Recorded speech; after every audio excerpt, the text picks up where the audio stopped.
Folks, welcome into Thinking About DFS. I'm on Ross St. Brown. Pretty gosh darn good. Gold star play last week. Jacob was not able to climb all the way to the top of the mountain, but actually had some quite good teams last week. And our team that we free rolled all the commenters on, also in the $20 Millionaire Maker on DraftKings, scored a whole bunch of points other than Brees Hall. I'm not going to point any fingers. Oh, fuck. But basically everyone we picked on that team absolutely smashed. So I feel like we're putting some shots on goal early on in the season in salary cap DFS. Yeah, we are putting some shots on goal. I had a couple of good ones, but it was just like, well, I think Brees Hall was a pretty constant issue in my lineups last week, to be honest. So, yeah, I think that was one. Maybe a couple other plays that didn't work out quite so well, but yeah, it's been hits and misses so far for the first 2 weeks. That's for sure. Yes. Oh, the most tilting one by far was in my spy lineup was a Jared Goff, Jameson Williams, Sam Laporta team. So like directionally accurate. Just needed a little bit of a Roma Dunze bring back. All right. Right. And a DJ Moore bring back. So it was like DJ Moore I had the right game. It was like I had the Lions with the Lions and the Bears bring back. It's like if I just did the different version of that team, That's one of the weeks where like I wish I played 100 lineups, because like if I did play 100 lineups, I definitely would have had the Goff, Amon-Ra, or Dunze version of that team. But when you play like 5, you pick the one you like most. Yes. Well, one of the listeners of this program of Thinking About DFS won $100,000 in the Game Changer last week playing the Amon-Ra St. Brown. He did Goff, Gibbs, JMO, and St. Brown with the Roma Dunze bring back. So there is money coming in. It absolutely does rule. But let's begin with a game that is sadly not going to rule. The Los Angeles Rams are traveling cross country to play the Philadelphia Eagles. 44.5 total in this one. Eagles favored by 3.5. There are only, honestly, a couple interesting things to me about this game. The first being, at what price do we have to start thinking about Puka Nacua just before putting him in our lineup every single week? As I noted last week, this is the literal all-time leader in yards per route run for a career. 30 NFL games for Puka Nacua. His 30-game career would be the 5th most efficient yards per route run season in the last decade. And then also, Kyren Williams, nobody's playing that guy this week. Nobody. Jacob, people are coming around to my side. People are coming around to my side of the aisle this week. They are, but obviously what's interesting is just because Blake Corum scored a touchdown last week, the overall usage patterns did not change that much. And like we've been talking about with scoring decreasing, it saw an uptick in scoring across the league last week, although not from running back scoring, which maybe is particularly interesting here.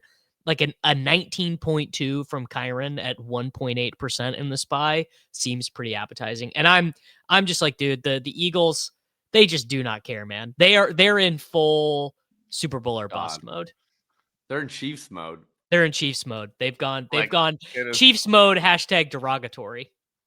Yeah, like it's gross. I wrote about you can check out the Sunday Drive Now up on Thinking About Thinking. Came out a little bit later because I did a non-running back post earlier in the week. I discussed the Rams. Look, if I really thought that the Blake Corum takeover was happening, I promise you that the Hitchhiker's Guide would lead with that. That would be the first words that would be written. I don't think that's what's happening. He plays the third drive of both halves every week. And then because they had a lot of drives in the second half, he got a chance to have another drive. So it's like normally he would play the third drive of the game, and then he would play whatever's the third drive of the second half, which would often be like the 7th drive.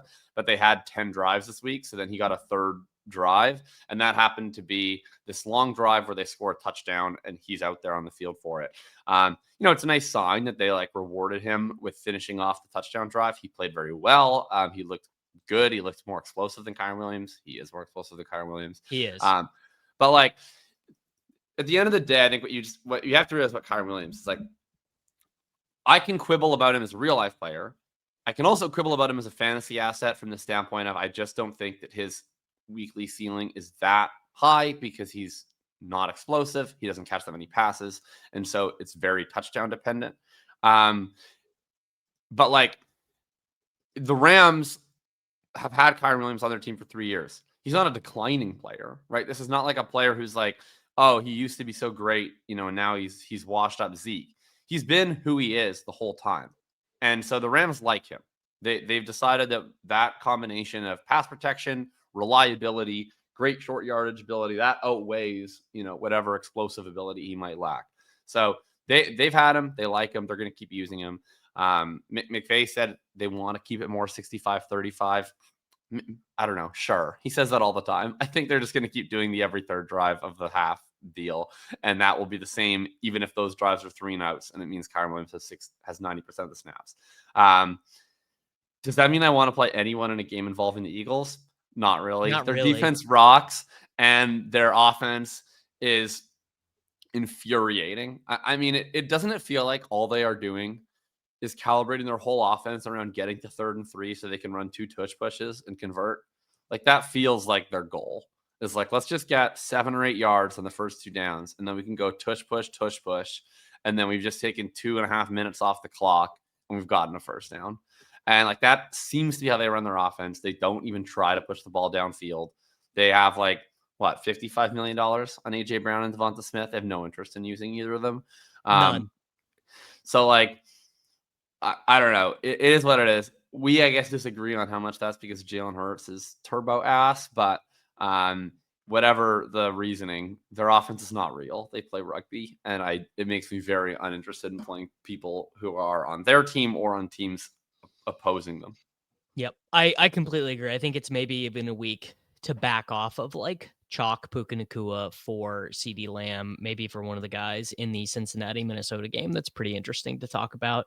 Speaking of turbo ass, the Carolina Panthers play calling. We were doing the Shipcast last Sunday, just like completely tilted. So we have Atlanta traveling to play Carolina, 43.5 point total. Carolina, 5.5 point home dogs, the Atlanta Falcons. I mean, just mother of God, that is some absolutely brutal stuff. I think there are a couple interesting things here, which is one, does Canales say, well, just like, I'd like to try. I actually don't want to. So what we're referring to is the Panthers had back-to-back scoring drives down 3 touchdowns against Arizona. And if you were not watching the game, you'd be like, oh, that's really good. They must have put themselves in a chance to win, until you realize that they were consecutive 15-play drives that ate up over 8 minutes of the clock, in which it was just like Chuba Hubbard, Hunter Renfrow, Jatavian Sanders, throwing short of the sticks, going for it on 4th down, just like miserable offense. And then there's also an annoying picadillo on the Falcons side, which is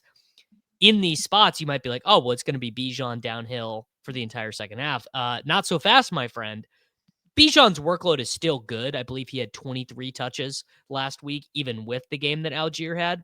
But they do like Algier in this Mariano Rivera, closer role, where basically they get up 2 scores and then the end of the game is just all Algier, which is giving away the low value touches to Algier is no big deal. Like if you want Algier to run on 2nd and 7, that's just totally normal NFL usage. What would be annoying for Robinson's high-end ceiling is these games that the Falcons are projected to win is you kind of have to reduce his touchdown expectation because they'll just keep Algier in the game if they're about to. They did against Minnesota. He got the touchdown. Literally the only touchdown of the game was a drive that Algier started. They started up 15-6. It was Algier time. And he comes in, he gets a bunch of carries. Bijan then comes in like halfway through the drive, and you're at least thinking, okay, well, now at least if they score, it'll be Bijan. He has like one of the most impressive 8-yard runs ever, where he jukes out like 4 guys completely out of their shorts, and they're like, oh, that's cool, Bijan. But Tyler's coming back in the game for the goal line sequence, and it was super tilting. It's the kind of little thing that if you're looking season long, it's like, is Bijan going to be the RB1 this year or the RB4 this year? It's like, that would be why he's going to be the RB4 this year. It's because he's going to give up apparently like 3 to 4 dumb touchdowns to Tyler Algier in games that they're up by 10. He's still an awesome start every week, but it's like a slight shift to his range of outcomes. Yeah, it's very annoying. I would like to play Tet in this game. I think that Pitts is like, he ran 100% route share last week, which he has not done since I believe I saw Thorman tweeted that the second game of his rookie season. Now, it's very easy to do that when the number of routes are limited and when they play the entire game in 12 personnel, which I suppose they probably will do here. I mean, Ted at 5,900, he's actually a better play on FanDuel. I know, just from looking at those salaries a little bit, but I would like to play Ted. I would like to play London. I mean, if you told me Canales was going to try in this game, I'd be like jamming them. But and they don't even project that well on Run the Sims because the pass rate for both these teams is so low. Yeah, that's what's been surprising to me is how low the pass rate has been for Atlanta. This is a pretty material change to how their offense runs. I'm curious to see. I think week 2 was a bit of an outlier, and I think it was a bit of a Brian Flores specific outlier in terms of how much 12 personnel they were doing. But either way, this is a team that I thought would be pretty pass heavy with Michael Penix, especially with some of their O-line woes. I wasn't sure they were going to be able to run the ball like this, but they have been running the ball pretty successfully because Bijan is awesome. And I think they'll be more than happy to just grind through a game with the Panthers, which makes it a little bit difficult to play their guys. And yeah, the Carolina side's gross. The big note is Chuba Hubbard, 2 receiving touchdowns in 2 games, both come in garbage time. Pretty Fake. huge upgrade to his range of outcomes, though, because this is the guy. The stat all offseason was lowest yards per out run in the league. They bring in Rico Dowdle, who is a totally fine passing down guy. Trevor Etienne specializes in passing situations. My fear was if the Panthers sucked like this, Hubbard would just be completely game scripted out of games like the first 2 weeks. Right. But obviously that's not the case. He round up playing at garbage time, getting those receiving touchdowns. That's huge for his floor. So AJ Terrell out in this game with a hamstring injury, so you don't even have to be worried. You can just play Ted McMillan.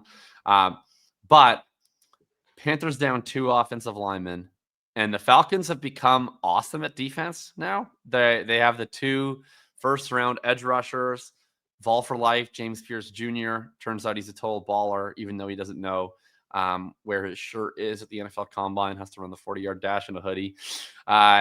So yeah, I think that this game could be pretty gross in terms of the run rate.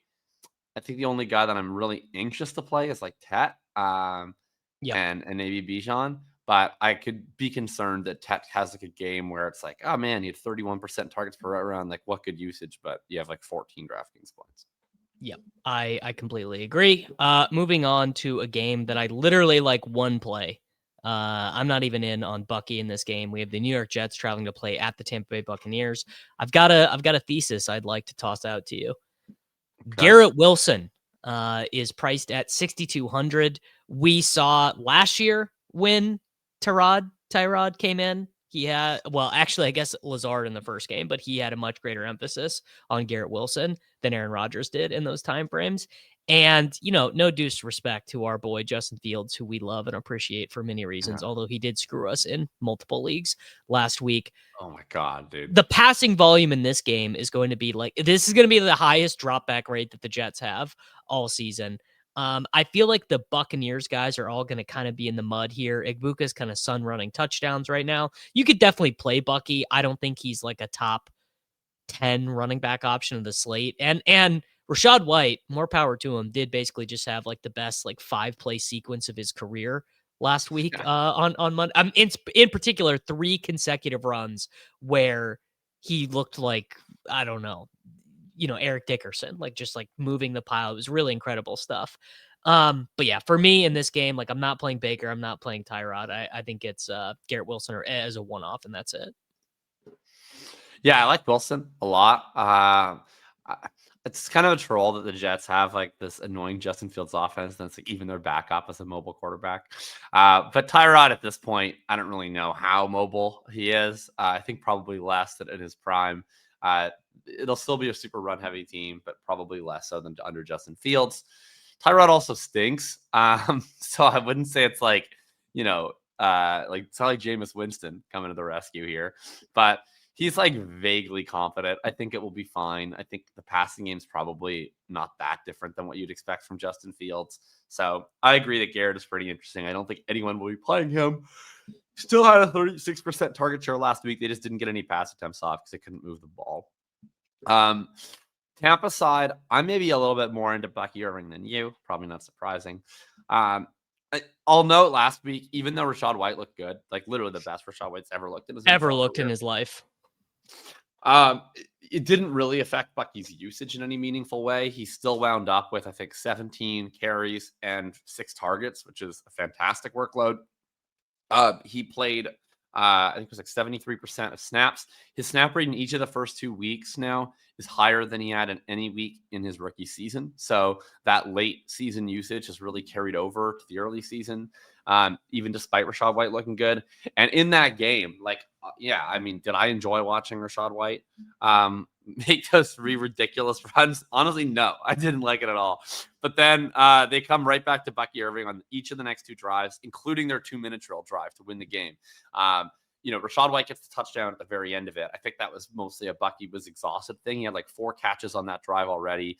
That included one like very huge catch and run where he caught a little swing pass, juked out like 4 dudes, got down inside the 20 to set them up in the red zone. They clearly are prioritizing him, and he's looked really, really good so far, to my eye. So I think he's in a good spot. The fear is they're probably missing 3 of their starting offensive linemen this week. They lost Cody Mock for the season. They still have Wirfs on the pop. And then, unfortunately, Luke Godke is now out for the year. So it's going to be you're going to need a lot of checkdowns, I think, to get there with Bucky Irving. I'm still open-minded to it. I like him, and I like Garrett. Yeah, Garrett, probably not going to be my flag plant, but only because there's a better option coming up. Probably the most interesting game to figure out just what in the God's name these teams are going to do. Cincinnati traveling to play at Minnesota, 41.5 point total. What would the total have been if Joe Burrow was healthy, JJ McCarthy was healthy and didn't look so bad last week? It'd probably be like 48.5. Well, the total would be lower if JJ McCarthy was healthy. You know what? I just want to put this publicly on the record. I'm not selling my JJ McCarthy stock. I am. The tape is not moving me. He's the type of guy I would bet on figuring it out. And more importantly, betting on Kevin O'Connell, knowing what he had in JJ McCarthy and seeing what there was in him and saying, I'm comfortable moving on from a quarterback that I just won 14 games with for this guy. Maybe we'll prove to be an unpopular opinion, but I'm there. If you have a good read on this, you, Jacob, you listener, the royal you, and you think, well, actually Browning's okay, or actually Carson Wentz is going to do his best Nick Mullins impression and throw for 337 yards per game while starting in the Kevin O'Connell offense. I mean, this game is in a dome. Both of these are bad defenses. I guess the Vikings defense is not bad, but Van Ginkel is banged up, so that impacts their ability to stop the run. I am leaning towards saying, obviously, and I guess I should mention Jordan Mason Stone Chalk can be the highest owned player of the entire. To which I would say, just play him in every lineup. Like literally, don't think about it. This dude's going to get like 18 points. I'm leaning on Chase and Jefferson in particular, just being like insanely good plays if the field is not on them, like the best plays imaginable. That's where I'm at on a Thursday morning. I am so excited to play Justin Jefferson this week in particular. I think there's several countervailing forces working in his favor. 1, I don't think he's going to be that owned. 2, we get the Aaron Jones injury, which I think actually impacts him more than we might realize. The Vikings have no backup running back. They just re-signed Cam Akers off the street. They have this guy, Xavier Scott, who is like a former wide receiver, former Colts practice squatter. He's kind of nothing. I was going to say, I wrote that up this week that he couldn't beat out Trey Sermon and Tyler Goodson to make the active roster for the Colts. Yeah. So he's kind of a nothing burger, I think. He was the RB4, but Ty Chandler already went on IR. Before Aaron Jones did. So he's kind of whatever. I think Cam Akers is going to be their RB2 quite quickly. He's been their RB2 last year for them. I would say he probably already is, as of today. Yeah, exactly. He knows the offense. He's played with 4 seasons with Kevin O'Connell between Minnie and the Rams. But he doesn't give you much. So, how much are they going to lean on Jordan Mason? I think a lot. I also think less than they would have leaned on Mason and Aaron Jones combined. So I think that's going to increase the pass rate. The percentage of targets to wide receivers and tight ends is going to increase because Jordan Mason is a complete nothing as a pass catcher. Whereas, and you could see it, even though Jones and Mason were playing interchangeably, Mason's getting carries at a higher rate when he's on the field. Jones is getting targets at a higher rate when he's on the field. So I think we get a little bit of the best of both worlds, where there's more passes to wide receivers and tight ends. And I think Carson Wentz is like kind of okay. I think McCarthy is like, maybe he will be okay, but he has been horrific. He's been, I'm so not backdating this. I'm not trying to Yeah. defend the performance that McCarthy has put on now. I'm defending the future performance. So what you're looking at, dear viewer at home, is the games that Nick Mullins started. Yeah, maybe. So Nick Mullins goes 411 yards and 2 touchdowns against Detroit, 396 and 2 against Detroit. Funnily enough, 303 and 2 against the Cincinnati Bengals. I had completely forgotten that this game happened. 8 combined INTs.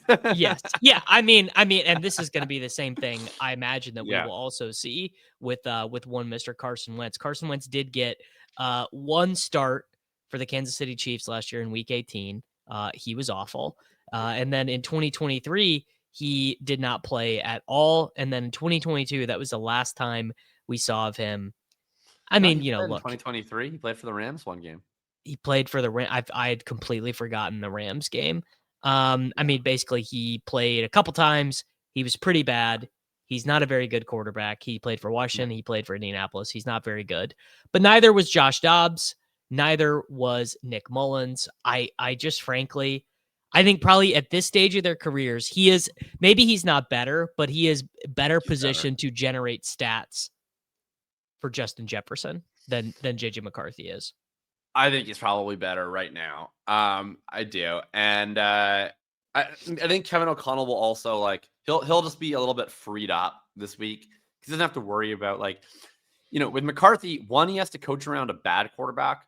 He also has to coach around a quarterback whose confidence he cares about a lot. Like, the idea is, like, not only do we need to win these games with McCarthy playing kind of like shit, but, like, we need to find a way to have McCarthy, believe in himself, become our franchise quarterback, all that stuff, right? He doesn't give a shit about Carson Wentz's feelings. Like, with Carson Wentz, he can forget all of the other stuff. He can just focus on, how do I win this game at all costs? This was my exact point this week on the Patreon. I was like, he's trying to do two things. He's trying to develop JJ McCarthy and win games. With Carson Wentz, it's going to be the Josh Dobbs plan. It's going to be, I don't care what you have for dinner tomorrow, dude. I don't care if you're on the team tomorrow. Right. We are getting a win right here. Exactly. So Kevin O'Connell, I think, he's been trying to do two things at the same time. Neither of them has been working. I've never seen him more tilted. Like, he's usually a really sharp coach on things. The 4th and 1, where they were down 9, there was a 3rd and 1 slot fade to Naylor, where he was wide ass open and McCarthy just threw, like, way too flat of a ball, missed him by like 5 yards. And they just panned to O'Connell on the sideline, and it just looked like he looked like the Ben Affleck with the cigarette, like his soul had left his body, and he just punted on 4th and 1, even though that was, like, clearly basically waving the white flag in the game. It was just like, man, this guy's not having a good time right now doing his job. And I think they could get back to having a little bit of fun this week while they let McCarthy heal up. I mean, if anything, like Winks and I were talking about this on the waiver show, we're not conspiracy theorists. We're not saying that he didn't hurt his ankle. He hurt his ankle. We're just saying most teams, when their quarterback hurts themselves, are going out of their way to do like what Washington is doing, where they're like, who knows who's going to start? Like, we're not sure. It's ambiguous. For Minnesota to give that up and just say, like, look, yeah, McCarthy's hurt. He's going to miss a while. And it's going to be when it's the interim. Like, they're getting out ahead of it, where they don't want it to be a story. They don't want it to be a will they, won't they. They probably want him to take, if necessary, an extra week or two to heal. They're not going to. So I think they look at this and they're like, look, let's just give him some time to breathe, take the pressure off, try to get a couple wins, and then also, we'll get Darrisaw Addison back by the time he actually gets back out there. I think it's smart. So, very into Jefferson, definitely into Chase. And Mason, I mean, his ownership is going to be really frustrating to deal with, especially in small field stuff. he doesn't get pass catching, so I think you can fade him because if he doesn't find the end zone, it's pretty easy to see how he has like 9 points. But he's an awesome play. Could be the most 18 carry, 64 yard, 1 catch for 3 yard, no touchdown performance. Like it's a bad fade, and I probably won't be doing it, but I totally see how he doesn't get there. And then if you're playing a quarterback in this game, I just think with the salary discrepancy, you just play Wentz. We saw with Mac Jones how easy it is for the 4K. I mean, Mac Jones actually scored well, but Mac Jones would have been in good lineups last week, even without the 3rd touchdown, like with 18 points. He still would have been in there. Luckily, a game. Oh, I just closed off the wrong tab. I did it again. Pittsburgh, New England. Boy, do I wish that this game was good. The Pittsburgh defense actually stinks. And I mean, Jalen Warren is totally in play. He'd obviously be more in play if Jordan Mason did not exist in this game. There's no Patriots pass catcher that is playable right now. I'm not loving DK Metcalf. I think DK Metcalf is fine. What happened with the Steelers is exactly what we knew was going to happen, which is that the combination of Arthur Smith and Aaron Rodgers, like 2 people who are really annoying in their own individual right, have coalesced into the most annoying, like, honestly, relatively functioning offense. Like, the offense has not really been that bad. It's more been the defense that's been a problem. I mean, Jalen Warren and Drake May, those are the plays. I'm not playing Ramondre. I'm not playing Henderson. I'm not playing Calvin Austin. I'm not playing DK Metcalf. I'm not like it's those are the 2 guys who are in play. Yeah. I think this game is going to be low-key fun. You know, people think it's like a Vrabel Tomlin game. I think in their mind, they're like, defensive struggle. These defenses stink. They stink a lot. I think the Patriots defense is going to get a little better this week because it seems like they're going to get Christian Gonzalez back. I don't think so. By the way, really? I'm reading the tea leaves the other way because they said he was super limited in practice on Wednesday. Okay, well, I think that matters a lot. So either way, I would just say monitor that. He's one of the best 5 corners in the NFL, and he's like the only good player in their back 7. So I think that he's kind of the difference between the Patriots being like the 29th best defense in the league or like the 18th best defense in the league. I'm not saying they would be good with him, but he meaningfully moves the dial for them. Just because of how they can play when he's in there and they can leave him on an island with guys. The Steelers defense, though, hand up. I like embarrassingly overreacted to the first week of the New York Jets. I thought that they were actually good. I don't know why the Steelers defense is so bad. They have so many good players on it. Aren't they all old though? Aren't all the Steelers good defensive players old? Like you're coming to the wrong guy. Really old at once. And they're also now injured, but they weren't injured for the first 6 quarters of this week. Like Alex Highsmith got injured in that game. But I don't know why a defense with Watt, Highsmith, Queen, Ramsey, Hayward is just atrocious, but I don't know. I guess they all got old at once. Well, okay, so if you sort by combined tackles, these are the age of their players. Chuck Clark is 30, Thornhill is 30, Peyton Wilson and Patrick Queen are not 30, Highsmith's 28, Jalen Ramsey's 31, TJ Watt's 31, Cameron Hayward's 36, Darius Slay is 34.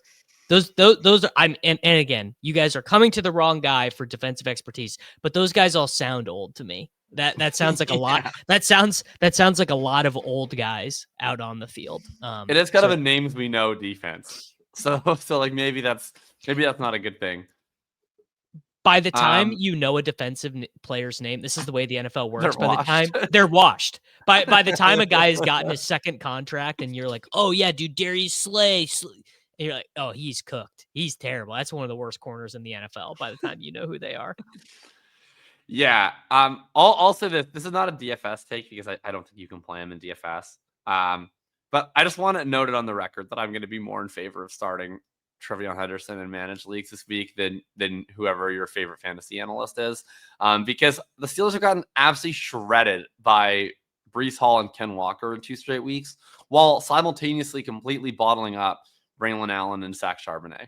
So to me, you want to get the explosives against this defense. That seems like Henderson fit. I don't think you can start him in DFS, but I think we're going to get a big turnaround this week. And I really like, especially if Christian Gonzalez doesn't play, I think that Aaron Rodgers doubles are actually pretty kind of interesting, or maybe just Aaron Rodgers singles.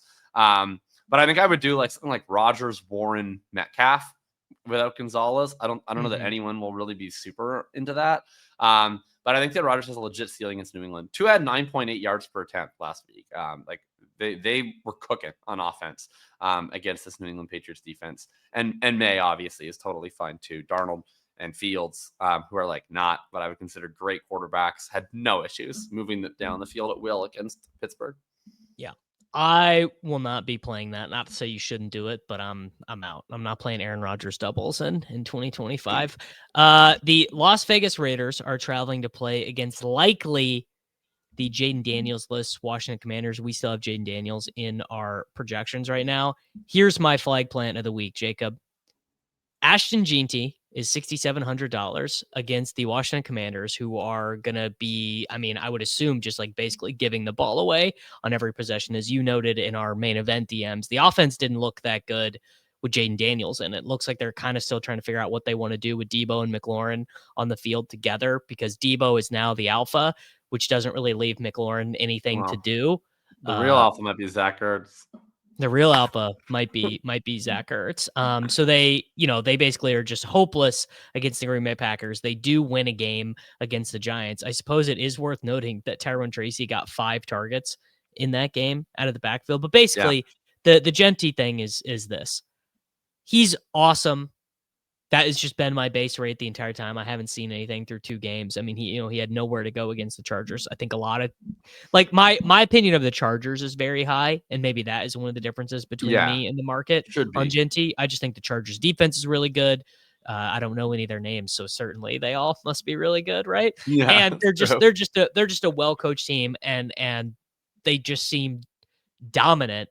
And it's like there are actually very few opportunities in fantasy football these days to actually buy low on someone. Like generally, when you're buying low on someone, everyone else will have that same idea, and the guy will end up being like 11% owned. I mean, I feel really confident.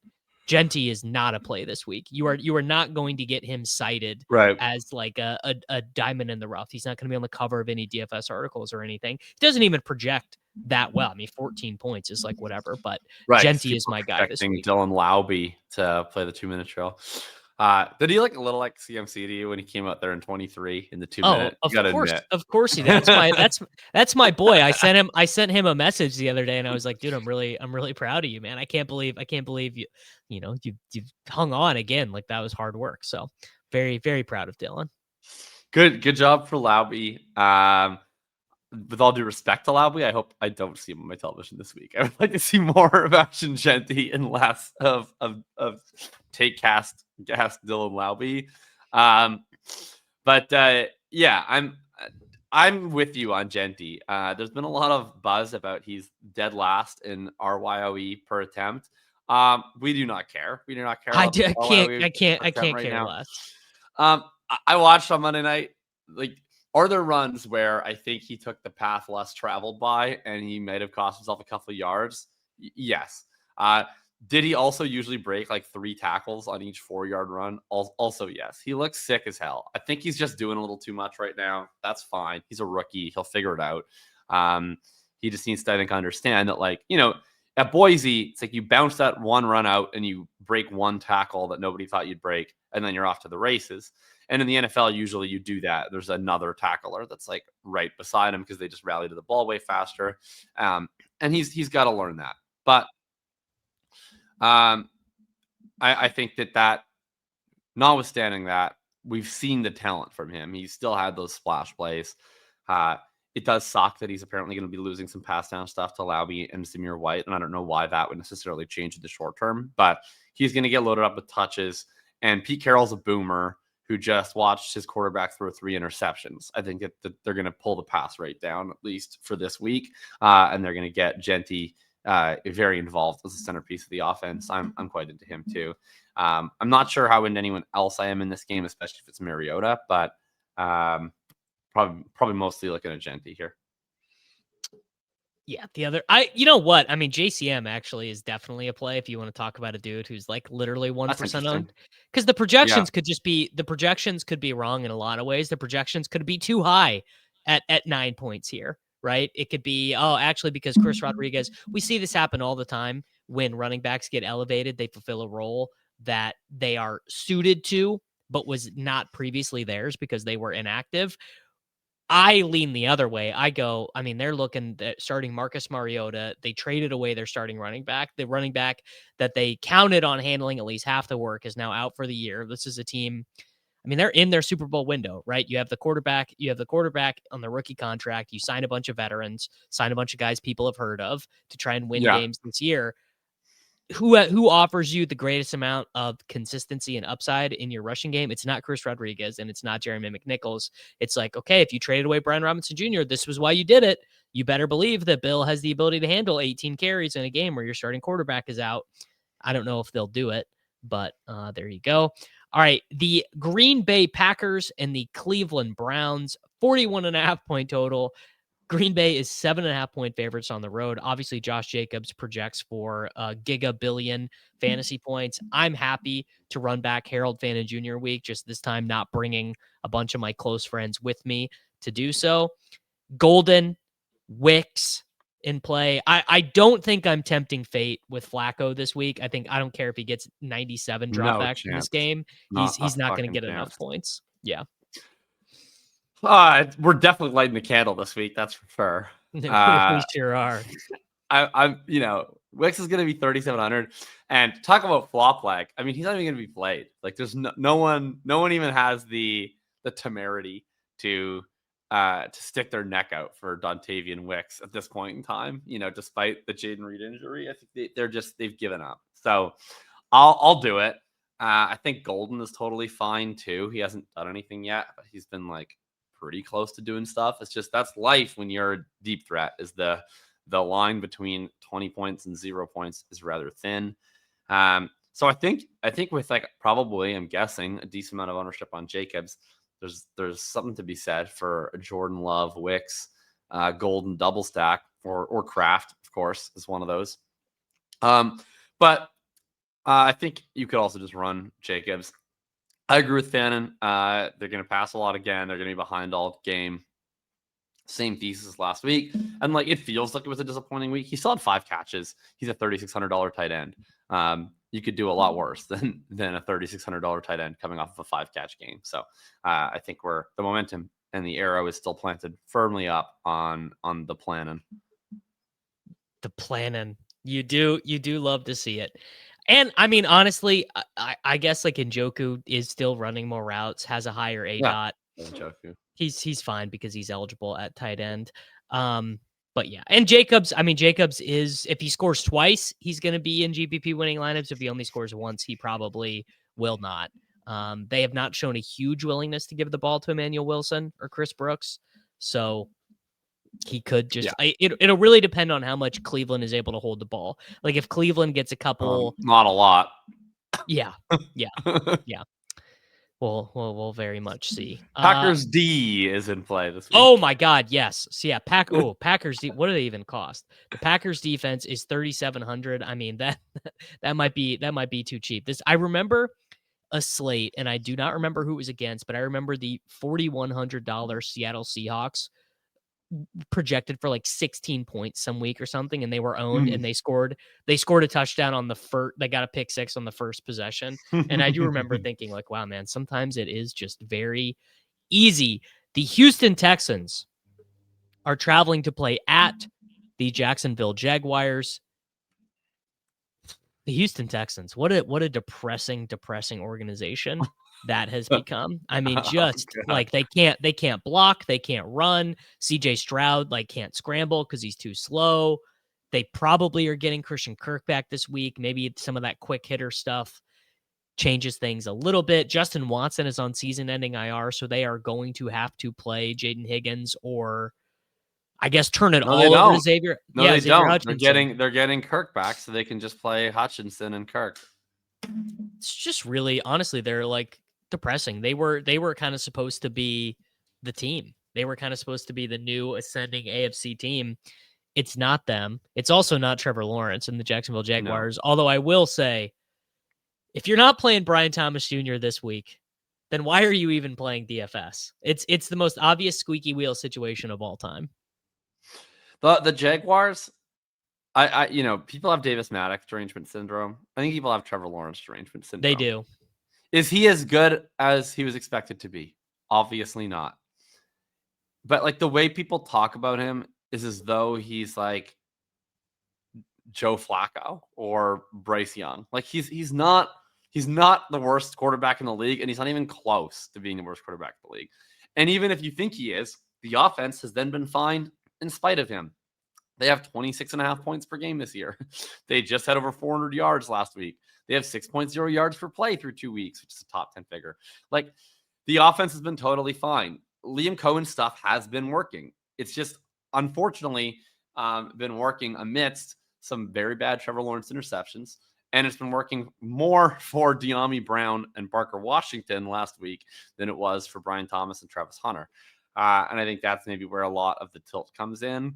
The Thomas stuff is fascinating. It was a terrible performance this week.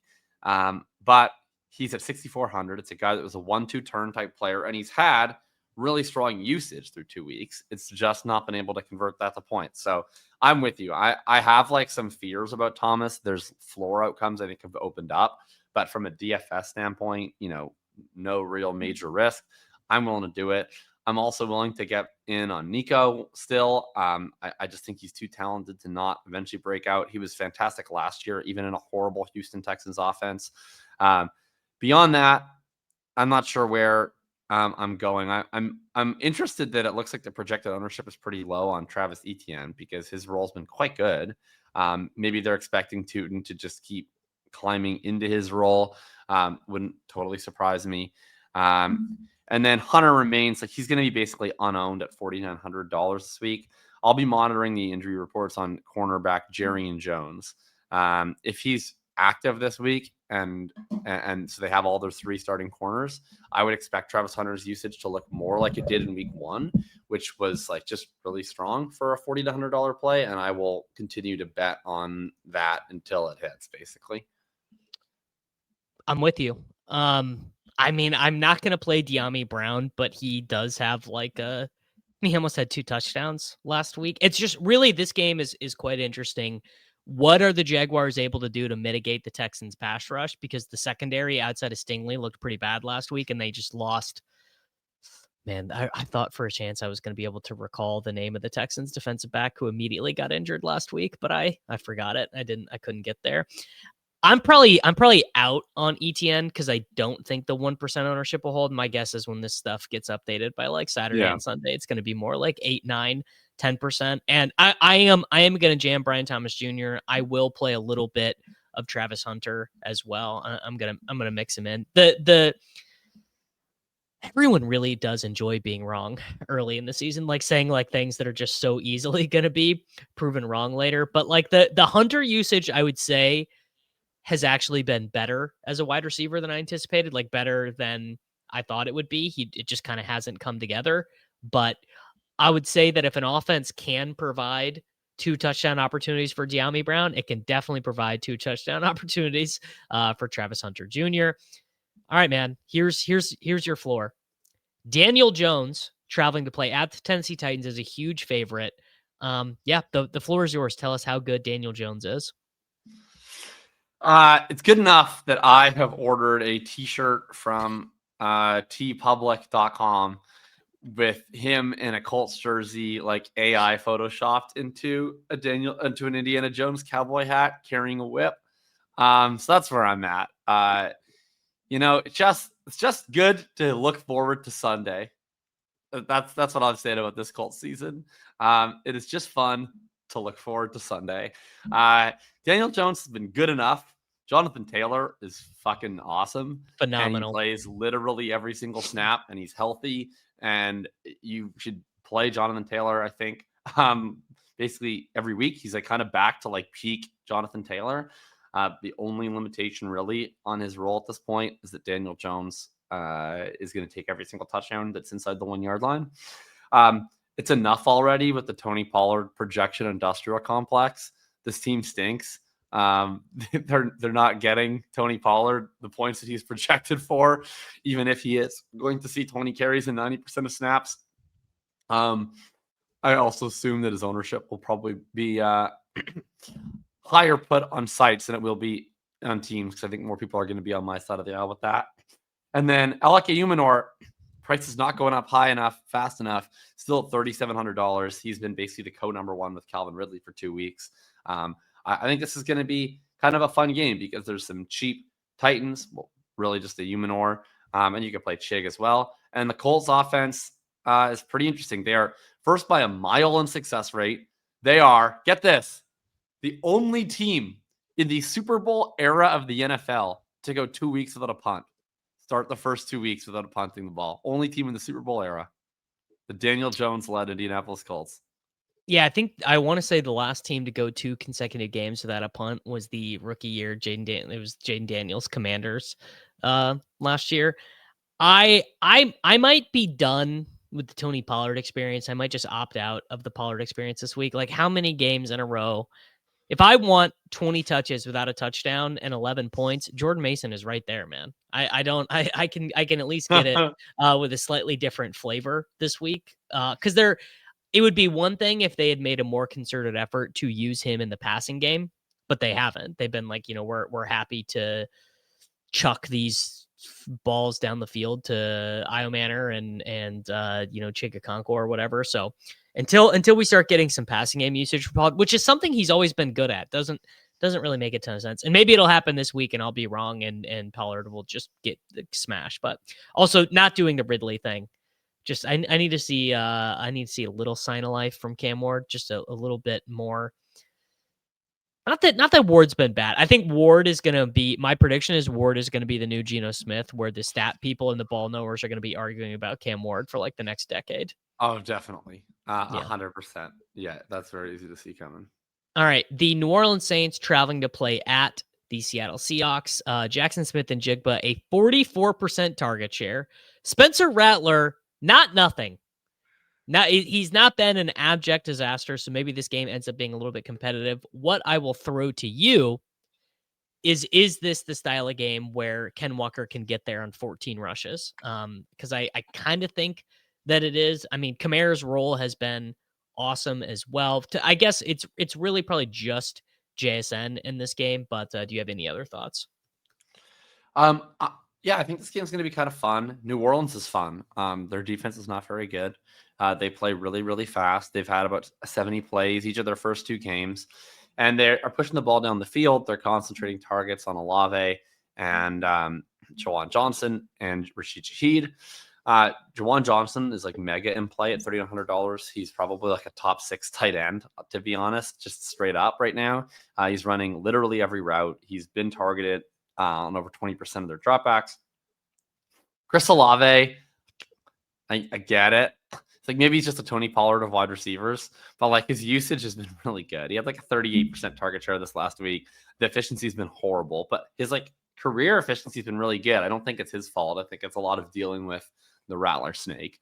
And Rattler's just so far seemingly saved his good passes for Jawan and Rashid. I'll probably be back on the Olave train this week. I'll be playing Jawan. I'll definitely be into JSN. He has like one of the best roles in the entire NFL right now. He's going to be really, really owned, but should be. He's a great play. And then I'm interested to see how people play the Seattle backfield, because Ken Walker had more or less the same role that he had in week 1, even a little lower percentage of the snaps. But then he looked absolutely incredible. He just looked great. Yeah. Yeah. And it's like, it's interesting what to take away from that. I think like it's kind of indisputable that he just had better lanes to run through than Zach Charbonnet. I don't think we should like fool ourselves into thinking that if Charbonnet had the 13 Walker carries and Walker had the 15 Charbonnet carries, that they still would have had the same yardage total. The difference between them is not that wide, and people are kind of fooling themselves to act like it is.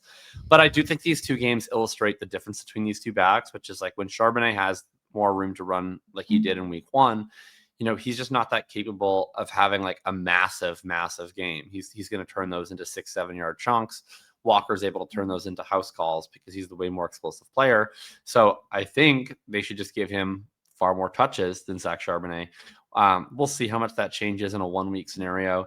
I'll probably like I'll have Walker, I would say, like in my player pool. Whether he actually makes it into any of my lineups is TBD. I would say probably not, but Olave will for sure. Johnson will for sure, and JSN will for sure.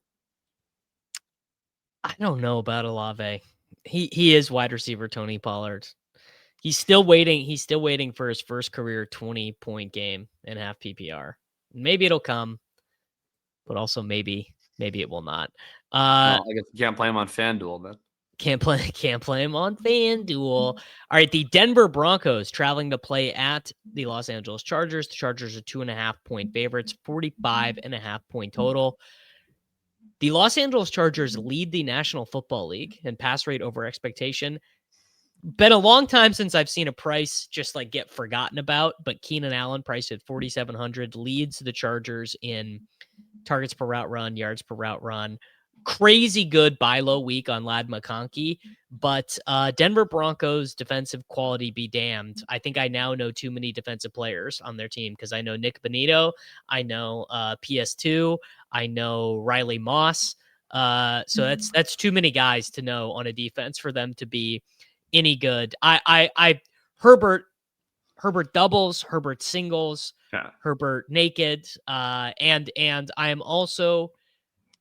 I'm going to be playing Amari and Hampton this week. Oh God. Yeah. Yep. Gotta do it, man. I'll see you in Valhalla, brother. Yeah. I'm not doing that. But I'll play Herbert, Keenan, Ladd, and I will just trust Pat Surtain to take care of Quentin Johnston for me. That I'm very excited to do that. That seems like an easy way to play it. Yeah, Herbert, Ladd, Keenan, log out. If you want to do a Broncos bring back, the Chargers run defense looks ferocious. I don't know that I'm like that excited to play J.K. Dobbins, even though his role's pretty good.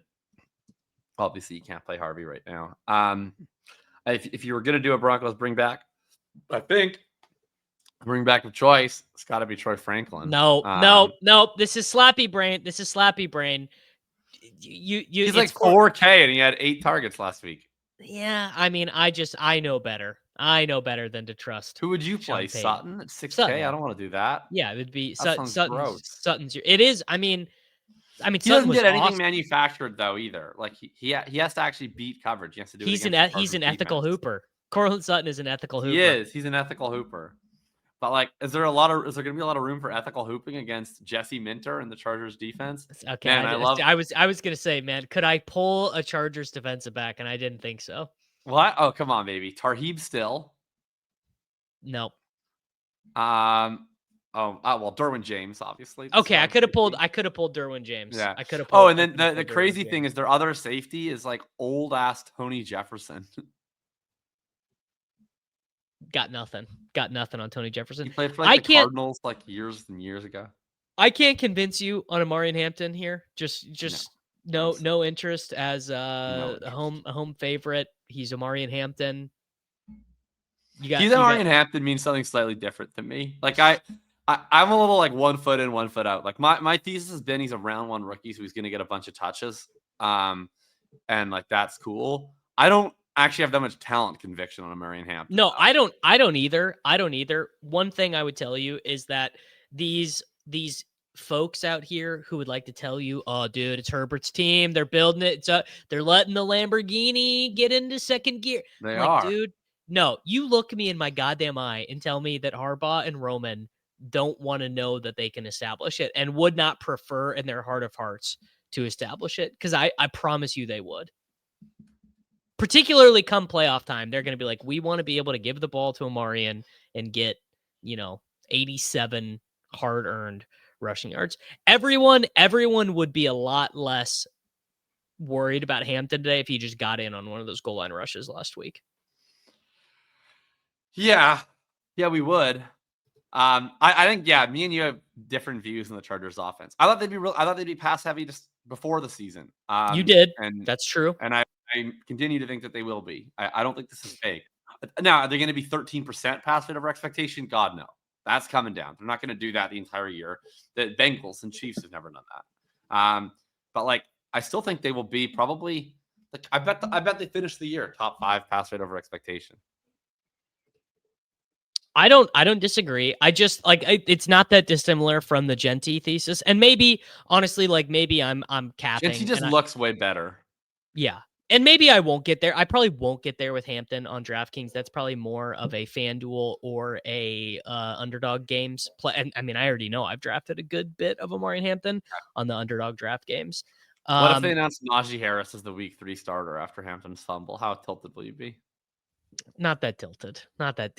I did this video yesterday that actually got a lot of views about not panicking on the rookie running backs, and a bunch of people were like, "Yeah, but Najee looked really good," and I'm like, "Guys, No, he didn't. That's not we have a long sample of Najee Harris." Okay, this is also like fake news. This I wrote about this. Najee Harris did not look good. Najee Harris had 3.5 yards per carry, and Marion Hampton had 3. He had like one nice little catch. Hampton also had one nice play where Najee had just been stuffed on a second one, and then Hampton broke like 3 tackles on a third one. They each had one good play, and otherwise there was nothing going on. There's no room to run at the end. My issue is just I do think Najee's going to play more this week because Hampton looked kind of bad. He got stuffed. He fumbled the ball. Najee looked fine.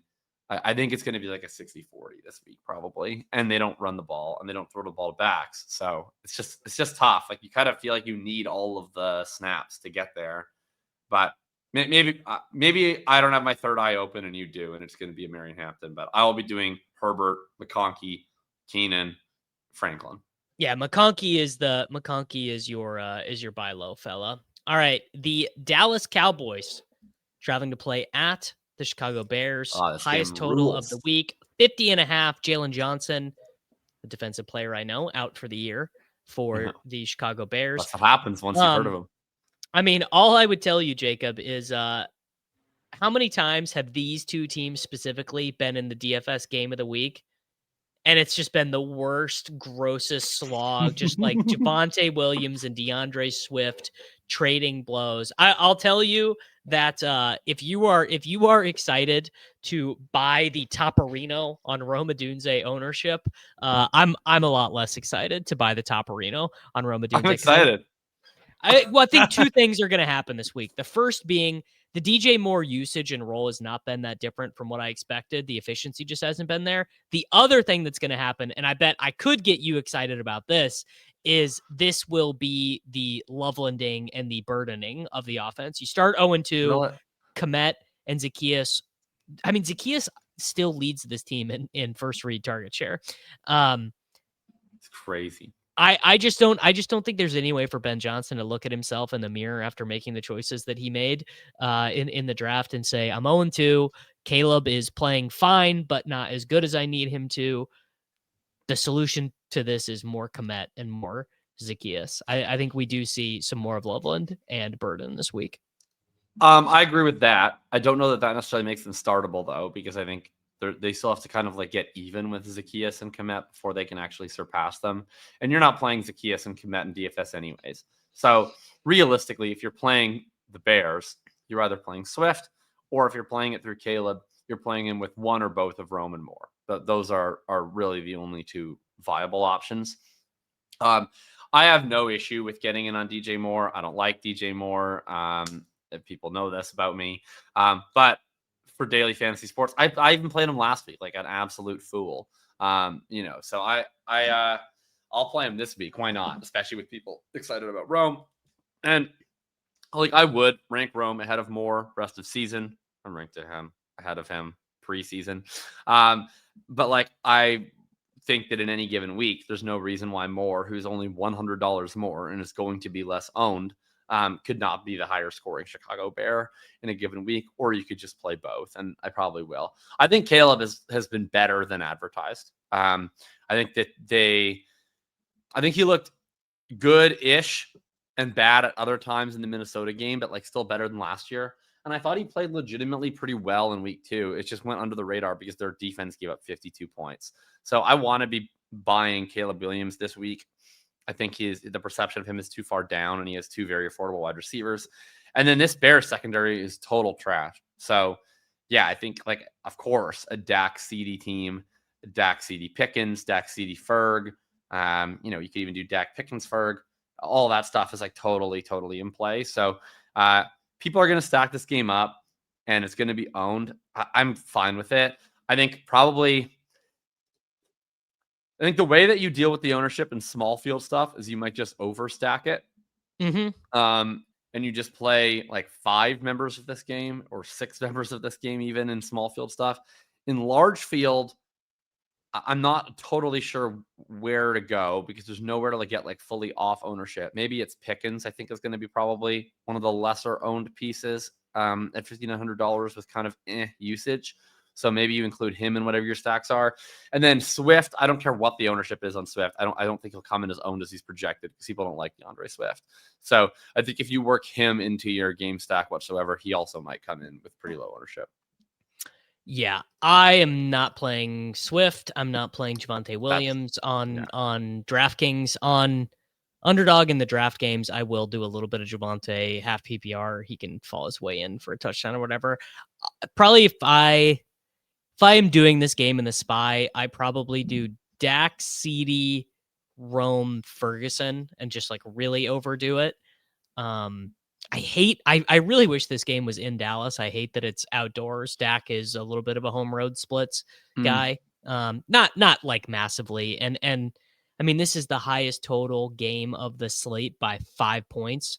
So like just taking a full fade stance to it, it's pretty difficult. Like you just do not see very many 50.5 point totals in the NFL these days. Yeah. I don't know. Well, it's just like something about doing Dak doubles just always feels a little bit uninspiring. Like, this never worked any of the million other times I did it, but surely this time with Dak, CD, and pick a loser Cowboy, it'll work. And also buying the Toporino on Rome feels stupid too. Like this guy, I don't know. But the chalk is too good. That's the thing about DFS these days is the chalk is too good. The Arizona Cardinals traveling to play at the San Francisco 49ers. Mac Jones starting this game. Christian McCaffrey still projected for 1 billion points. James Conner in like a markedly worse role for the Arizona Cardinals now. Trey Benson continued his ascension, taking more of the passing down stuff. And touchdown counter for Trey McBride still at 0, buddy. We're still at 0 touchdowns for Trey McBride. Still 0 touchdowns for Trey McBride. Yeah, this game, the Arizona side it's like they kind of suck at offense and their defense is kind of good now. So they're one of the teams you don't want to be involved, I think, in any sort of DFS matchup. McBride is fine, although I have like a lot of expensive guys I want to play this week. I want to play Lamb. I want to play Jefferson. I want to play Chase. I want to play. So I don't know if this is going to be a Trey McBride week for me, but you obviously could. I don't even know if Marvin gets a squeaky wheel narrative because every time they talk to Kyler about it, they're like, "Hey, Marvin wants more targets." He's like, "He might get them, he might not." Is there any quarterback who is more likely to be like, I don't care what Marvin Harrison Jr. says than Kyler Murray? He's just he doesn't give a shit. He doesn't give a shit, man. No, he doesn't. and I say that with all due respect. A lot of people would be saying that in a mean way about Kyler Murray. I'm saying that with all due respect. Marv, you want the ball? Get open. How about that? Novel concept. You know why I throw the ball to Trey McBride, Marv? Because he's always wide ass open. There's never anyone near him, and he just gets me first downs. I throw the ball to you, and then everyone just says it's my fault. Every time I throw you the ball, you either drop it, don't have any. What was the target in week 1? He could have scored, and he just was like, "I'm good. Not going to go fight for that one." Just I do not remember the exact play, but he exemplifies a real lack of dog. Yeah, the dog does not reside within Marvin Harrison Jr. That's for sure. I don't know where that changed the genetic pool to go from one of the greatest NFL wide receivers in history and a murderer to then have a dogless son in both respects. But like Marvin Harrison's never getting into a shootout outside of a Philadelphia bar. That I promise you. On the other side, you can play Christian McCaffrey, who's the simple greatest play in DFS history. And you can play him every single week in 100% of your lineups if you so choose to do so. Yeah. All right, man. Let's build a team. Reminder, if you comment on this video and we win $1 million US, slightly less Canadian dollars, or maybe slightly more Canadian. It's slightly more Canadian dollars. One of you guys is going to get $10,000. So You are, by not commenting, sacrificing about 1/quintillionth of a cent of equity. So seems pretty easy there. Jacob, I will give you the first pick, and I would also like to know your gold star play when you make it. Yeah, I'll give it to you at the exact same time. It's Justin Jefferson. Justin Jefferson is my gold star play. What a and it's my great first gold pick. star play, man. Yeah, look, I once upon a time believed in Carson Wentz. I can get back there. I'm buying a Daniel Jones t-shirt. Like anything is possible. Anything's Justin possible. Jefferson, greatest wide receiver in football. Fun narrative game where he gets to go against his old college teammate in Jamar Chase. So And true. I bet like the whole Vikings vibe is just going to be a little bit up this week. I think it's like not because they hate JJ, nothing like that. It's just like I think it'll be relaxing to not have any distractions from the goal of just winning a football game, because the JJ noise was going to be so loud otherwise that it would be all about sort of how do you protect JJ? How do you develop JJ? Is he going to be a bust? Is he going to be okay? Now he can relax. He can focus on his ankle, and they're just going to focus on trying to win a game and feeding Justin Jefferson the football. Yep. I completely agree, and I'm happy that one of us had the courage to think that the best wide receiver in football might be a good DFS play, because many of the people we were playing against in these contests will not feel that way. I'm going to take my gold star play. I'm doing Ashton Jeanty, averaging 9.7 DraftKings points per game. People overuse the generationals. I mean, Ron had this great tweet yesterday, but it was like, Zeke was averaging 13 points per game after the first 2 games of his career, and that was as like a clear full-time starter. Sometimes just for whatever reason, and he was good in week 1, right? That's the other funny thing is it's not like we've never seen a good fantasy game from GT in the NFL. He just happened to kind of be bad last week on a public or a primetime game. All right, who do you have next, brother? All right. Let's see here. I want to play. I want to play like multiple expensive guys at some point, so I'm going to try to save salary to leave myself a chance to do that. Well, no better way to save salary than this. We've got Justin Jefferson in the lineup. Quarterback Carson Wentz. Come on down. I love it. Honestly, like if you're going to play Jefferson, he's 4K. The last time he played, he did run a little bit. Maybe think about it this way. If Jefferson is 120-2, which is what we're relying on to play him at $7,500 in daily fantasy sports, that basically just means at 4K, all Wentz needs is like another 120 yards and not even any other touchdowns beyond just supplying Jefferson with what he needs to be viable at 4K, right? Like if Wentz has 240-2, you're happy with him at 4K. And he's already given 120-2 of that to Jefferson. So you just need Hawkinson and co to get 120 yards and no touchdowns. That's how I've done the math in my head. Yep. I completely agree. I am thinking so we should not take Jordan Mason on this one, or if we can, let's work him in last. But let's do another super chalk piece. Let's take Keenan Allen against the Denver Broncos, 4,700. So I mean, we're already like we could basically play whoever we want in terms of chalk at this point because we're real weird. But if we don't play Mason, we truly can play whatever chalk we want because this is a very weird team. We've saved enough salary that I think we can actually make this work. I will take Sedarian Lamb. I think it will. Yeah, assuming we don't do Bowers or McBride. So let's take CD. Let's at tight end. You know what? Let's stick to the planning. Again, I just not going to be super popular this week. I mean, we barely mentioned Tucker Kraft. There's your Giga Chalk at tight end this week. He's going to be super and your boy Tyler Warren as well. But we're gonna stick to the planning. How much salary do we have left? I can't really see on the. We have 5.1K left per slot. We have plenty to work with. Okay, especially with the defense to go. All right. I'll take the opposite of the Harold Fannin game. Then I'll take Josh Jacobs this week. Honestly, pretty good, and he is. I'll be responsible. It's an adult pick. So I was going to say he will get a little bit overlooked. I want to see if we do take the Seattle Seahawks defense. Okay, so let's punt on defense. I think Raiders or Raiders. Mariota probably. Yeah, so we have 6,200 for the flex.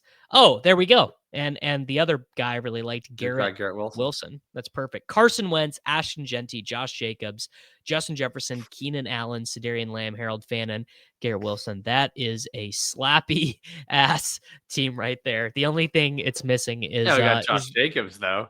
He's balancing out the slap. He's the chaperone. All right, everyone.